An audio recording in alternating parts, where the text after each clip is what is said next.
Now it's my pleasure to introduce today's guest speaker, Keith J. Krach. Keith's career is a story of one giant leap after another, focused on creating value and improving the ways in which we live and the ways in which we work. He's an American businessman, Silicon Valley innovator, philanthropist, and public servant, noted for bringing transformational leadership in realm after realm: robotics, engineering, commerce, education, philanthropy, government, and even the way people sign documents.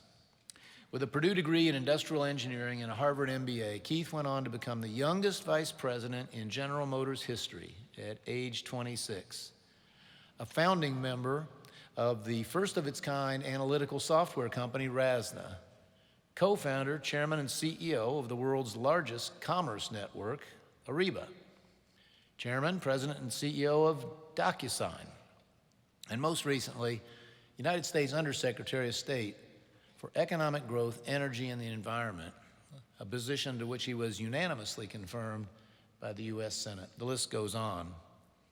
On top of all these accomplishments, he's remained dedicated to giving back generously, founding and leading several foundations and other philanthropic organizations. And Keith was a Purdue trustee from 2007 to 13, serving two terms as board chairman. In 2006, he was named the Distinguished Engineering Alumnus by the Purdue College of Education and Engineering, and in 2018 was awarded an honorary Doctor of Industrial Engineering. Please join me in welcoming back today our friend, Keith Krach.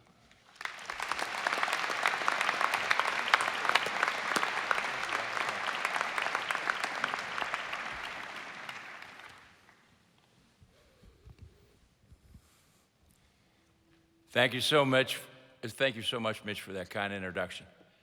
You know, it's a tremendous honor to be here. This truly is my happy place.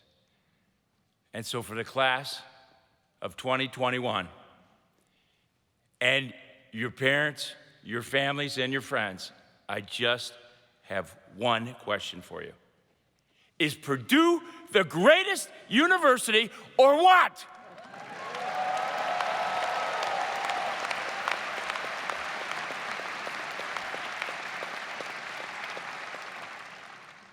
I love that part.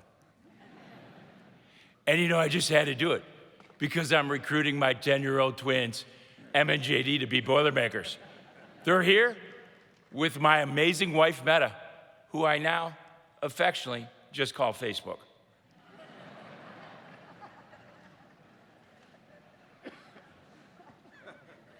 Although I've had a long career since I left Purdue, it feels like I was just sitting exactly where you are now, wondering what my future would be. I also remember how excited and blessed I felt. My family, like so many of yours, had sacrificed a great deal for me to come here. However, since then, that blessed feeling has grown tenfold. And I can tell you, after 4 decades of being an alum, Purdue is forever your friend. Cahill Gibran sums that up at Purdue friendship best. When you part from your friend, you grieve not, for that which you love the most in him may be clear in his absence, and as the mountain to the climber is clear from the plain. Well, as an undergrad, this mountain climber learned a lot of lessons here at Purdue. Let me share with you the most significant one. And I didn't realize it at the time, but now I see it with tremendous clarity from that plane. It's about 2 words: transformation and trust. And of course, being an engineer, I turned it into a single equation. Transformation to the power of trust, or simply T squared. Today, I just reverently call that the Purdue Equation. And at Purdue, we learned any mathematical equation can be shown to be true by using a proof. So let me share my personal proof of the T-squared equation. It starts off in small town Ohio, where my father ran a machine shop and my mother was a teacher. At age 12, I became a welder in my dad's shop. In good times, he employed 5 workers. In tough times, I was his only employee.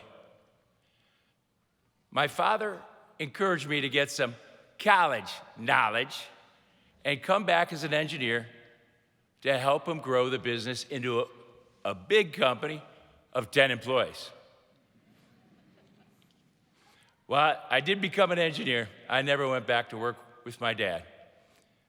But he was so proud I was a Boilermaker and just loved the fact that was also the name of his favorite after-work adult beverage.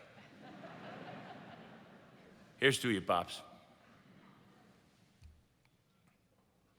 However, my dad never knew how terrified I was about not making it as an engineer, especially on that first day of school when good old Professor Barron meandered in and uttered, "This is engineering 100. Look to your left, look to your right. One of you won't be here in a year." Well, he was looking right at me.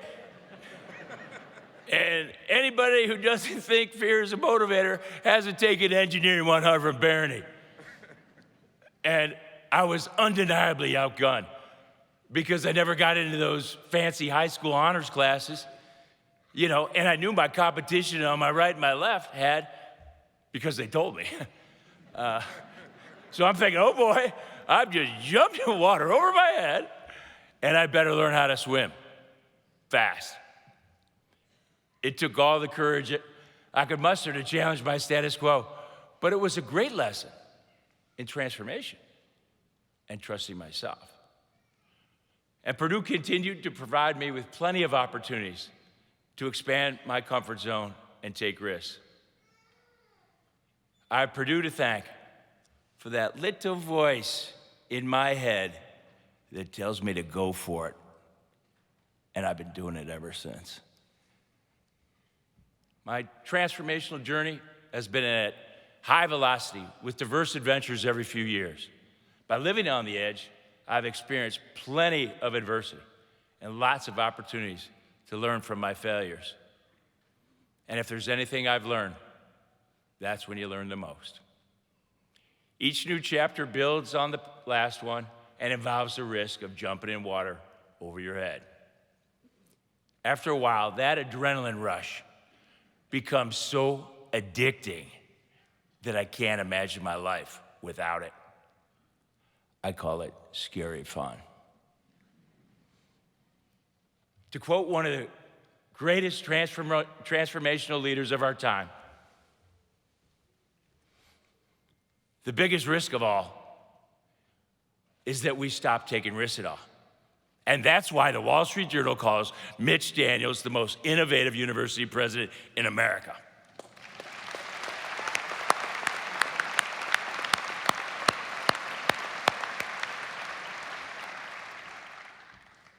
Amazing. It's also true in business. At DocuSign, we prided ourselves on being a major catalyst in a company's digital transformation. And I would always say on stage at our customer user conference, transformation is the most powerful word in any language, because without it, we don't develop, prosper, or grow. And if your company isn't transforming, it's dying. And the best way to control the future is to invent it. My life's work has been focused on creating innovative companies by building high-performance teams that challenge the status quo and empowering them to pursue opportunities and accomplish things they never imagined possible. I believe the team with the best people wins, and that diversity of thought is the catalyst for genius. And the results can be magical. I'm sometimes asked, Krach, where did you learn your transformational leadership skills? Was it at Harvard Business School? Was it when you were vice president of General Motors? I just smile and say, I learned it at Purdue. I'd love to see their reaction. And Purdue has always had an extraordinary track record of graduating transformational leaders of tomorrow. And my fellow Boilermakers, the world needs more trusted transformational leaders than ever before. And that brings me to the second component of our T-squared equation, trust. If transformation is the most powerful word in any language, then trust is the most important one. And when you take transformation to the power of trust, that's when the T-squared magic happens. So let me continue on with the proof of the equation. You know, I was really proud a few years ago when the press wrote, all 4 of Krach's companies are considered disruptors that transform industries, and became the clear market leader through category creation. Change is rarely easy. So when you set out to achieve transformational change of that magnitude, I found trust is the essential element. Whether it was in the 1980s, growing GMF into the largest manufacturer of industrial robots, even to this day, or in the 1990s, when Rasmussen's breakthrough mechanical design software forever changed the way engineers work, or 20 years ago, when Ariba invented B2B e-commerce, to move business at light speed and whose network transacts $3.7 trillion per year, more than Amazon, eBay, and Alibaba combined. I've certainly learned that whenever you're starting companies from scratch, people have to trust you, they have to trust your product, they have to trust your processes, and they have to trust your company. You know, another proof is even the way people sign documents, of course. For 10 years, I would tell our DocuSign employees, we're not in the software business.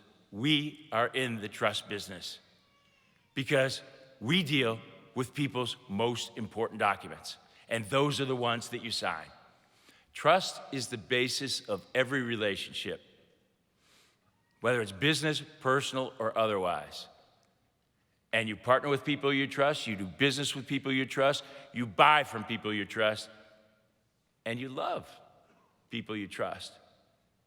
So today, DocuSign's Global Trust Network has 1 billion users and 1 million companies, and the name of the company, DocuSign, has become a verb. Why? Because of trust. And this is true on a global stage as well. Believe me when I say the world has some authoritarian leaders who are diametrically opposed to trust on a massive scale. The reality that we face as a nation is one of ever-increasing, even weaponized economic competition. In this high-stakes struggle between freedom and authoritarianism, other nations want and need America to lead because we remain a beacon of light and hope around the world. This Ohio boy began his journey welding parts and later had the good fortune of welding together billion-dollar companies. But even this dreamer could have never imagined that someday he'd be called upon to run U.S. economic diplomacy and have the opportunity to give back to this great nation, which has given so much to him and his family. So after experiencing that rare distinction Mitch was talking about being unanimously confirmed by the Senate as Undersecretary of State, my charge was to develop and execute a global economic strategy that drives economic growth, maximizes national security, and combats economic aggression. Now, as a lifelong businessman, it was no small risk on my part to leave my world in Silicon Valley and to serve in government. It was jumping in some deep water. But it turned out to be the most rewarding risk I've ever taken so far. I was given the advice that if I wanted a friend in Washington, I should get a dog. We already had one, so I said I did something better. I brought in a trusted team of battle-tested, high-tech, transformational leaders, which included a bevy of Boilermakers, like Mark Carlson, my lifelong business partner. Of course, the amazing Dean Mung, and Zara Larson, that young lady who sat right next to me in Barony's Engineering 100 class. Who would have dreamed that? One of our most urgent missions was to defeat the master plan to control 5G communications by an authoritarian regime. Their momentum seemed unstoppable, and it seemed inevitable. And if such regimes can control 5G, they'll not only have access to your cell phones and your personal data, but they can manipulate everything from utility grids to autonomous vehicles. And worse yet, your Facebook, your Snapchat, and TikTok dancing. Think about it, guys. All previous US efforts had failed. Both sides of the aisle were hitting the panic button. Our aha moment came when we asked our foreign counterparts how the relationship was going with this authoritarian country. And they seemed to always say the same thing. Well, they're an important trading partner. And then they look both ways like somebody was in the room, lean in, they whisper, but we don't trust them. That's when those bells went off, and that's when we made trust the core of our strategy. And what we end up doing is we built the Clean Network Alliance of countries and companies that end up representing 2/3 of the world's global GDP, which operate by a set of trust principles like integrity, transparency, reciprocity, respect for human rights, respect for rule of law, respect for property, respect for national sovereignty, respect for the environment. All those things together equal trust. And these are things that we honor in the free world, and authoritarian regimes do not. And they actually use them against us for their strategic advantage. So what we did in one jujitsu move, we turned the tables and used those very principles we call freedom against them. And in the process, we created a form of transformational diplomacy based on trust that integrates Silicon Valley strategies and traditional foreign policy tools, which is now known as tech statecraft. But perhaps most importantly, this nonpartisan model provided the unity and continuity of policy between Republican and Democratic administrations, which is so vital to our allies. And that's why I'm so excited to continue that journey by launching with Dean Mung, the Center for Tech Diplomacy at Purdue, which is fast becoming the world's preeminent institution for advancing freedom through trusted technology. So in closing, listen to what one of our country's greatest transformational leaders, George Shultz, wrote just a few months before he died last year. December 13th marks my turning 100 years young. I've learned much over that time, but looking back, I'm struck that there's one lesson I learned early and then relearned over and over. Trust is the coin of the realm. When trust was in the room, whatever room that was, the family room, the school room, the locker room, the office room, the government room, or the military room, good things happen. When trust was not in the room, good things did not happen. Everything else is just details. I can tell you, I feel a lot of trust in this room. So, as this climber looks back from the plane at our beloved mountain we call Purdue, where he learned to have the courage to jump in water over his head, he now sees with great clarity that he was never going to drown after all, because trust was the coin of the realm. And he now understands that that simple equation he unknowingly learned at Purdue is really a magic formula for making a difference in the world. A big difference, a little difference, but most of all, a meaningful difference. So what does transformation to the power of trust, or T squared, equal? it equals all things are possible. Or infinity to the power of infinity, which good old Professor Barony once said is the biggest number in the world.